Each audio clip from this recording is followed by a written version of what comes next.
হয়ে গেছে আপনার পিঠে গেলে এখন ঠিক আছে ঠিক হয়। ঠিক আছে ঠিক আছে আপনারা সবাইকে একটু ফ্রেমে নিয়ে নেন তাই আসুন না আসেন মাসুদ আসেন ভাই মাসুদের কয়সরের বাইরে আমার সাথে কাছে দাঁড়াও। আমার কাছে আসেন বিসমিল্লাহির রহমানির রহিম। সম্মানিত সাংবাদিক ভাই ও বোনেরা, আসসালামু আলাইকুম। আমরা আপনারা জানেন যে গত 8 তারিখ থেকে বাংলাদেশ জাতীয়তাবাদী দলের চেয়ারপারসন দেশনেত্রী বেগম খালেদা জিয়া, বাংলাদেশের সাবেক 3 বারের প্রধানমন্ত্রী, এই লন্ডন ক্লিনিক হসপিটালে প্রফেসর প্যাট্রিক কেনেডির অধীন ভর্তি আছেন। ওনাকে এ পর্যন্ত বিভিন্ন বিষয়ে, বিশেষ করে লিভার, কিডনি, হার্ট এবং রেমাটোলজি, ডায়াবেটোলজি, ডার্মাটোলজি সহ বিভিন্ন বিষয়ের চিকিৎসক, বিশেষজ্ঞ চিকিৎসকরা ওনাকে দেখেছেন।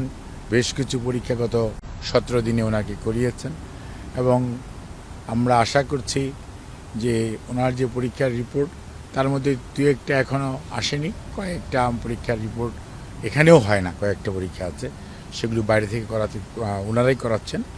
তো সেগুলো হয়তো চলে আসবে এবং আজকেও ওনাকে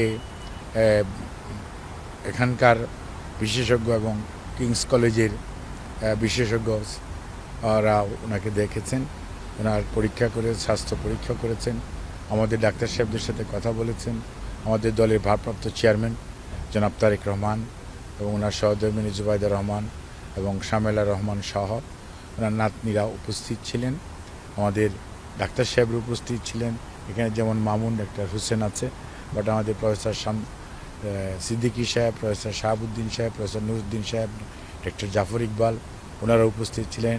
ডক্টর হাসান ইমাম আল হাদি সেও উপস্থিত ছিলেন। এই মুহূর্তে আমাদের সাথে বিএনপির ইউকের জনাব এম এ মালেক এবং জনাব কয়সের ভাই এবং সহ আমাদের কামাল ভাই সহ বিএনপির পারভেজ ভাই কই, পারভেজ ভাই তো একদম পিছনে।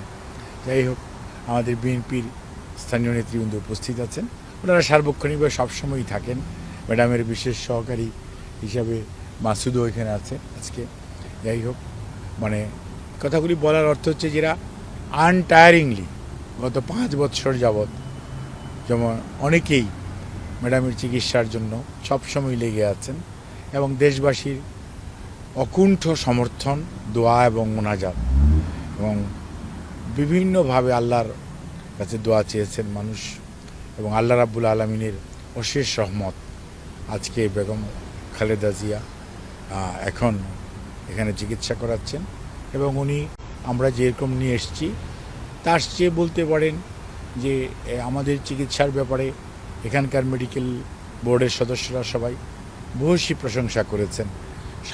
অনেক সীমাবদ্ধতার মাঝেও যে চিকিৎসা আমাদের চিকিৎসকরা, এবার কেয়ার হসপিটাল এবং সর্বোপরি সেটা কাতার এয়ার অ্যাম্বুলেন্স যে সহযোগিতা করেছে, সে পরিপ্রেক্ষিতে সবার ভূয়সী প্রশংসা করেছেন এবং উনি এখন সার্বিকভাবে অনেকটা আগের চেয়ে বেটার আছেন।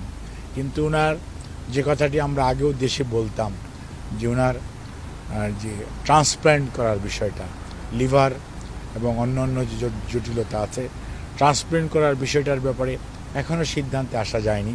কারণ মনে রাখতে হবে, আমি আগেও কয়েকদিন আগেও এখানেও বলেছি, ওনার বয়সটা একটা বিবেচ্য বিষয়। ওনার লিভার ডিজিজ, কারণ উনি জেলখানায় যখন ছিলেন একাকিত্ব এবং বলতে গেলে যে চিকিৎসা ওনার প্রয়োজন ছিল সেই চিকিৎসা থেকে ওনাকে বঞ্চিত করা হয়েছে। আর দীর্ঘ সময় আটকিয়ে রাখার কারণে যে সময় ওনার বিদেশে নিয়ে আসলে হয়তো আরও দ্রুত সুস্থ হওয়ার সম্ভাবনা ছিল, সেটি কিন্তু অনেকটাই আপনার আজকে এই সময়ে এসে আমরা চিকিৎসকদের বক্তব্য হচ্ছে হয়তো আগে হলে নতুন চিন্তা ভাবনা করা যেত।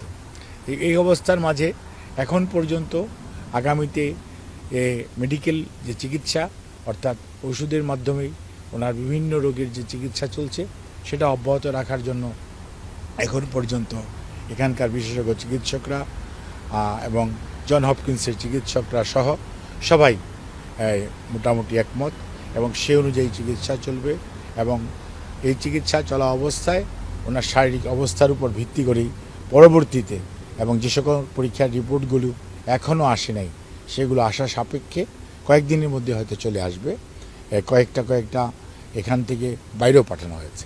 কাজেই সেগুলো সব নিয়ে পরবর্তীতে সিদ্ধান্ত গৃহীত হবে।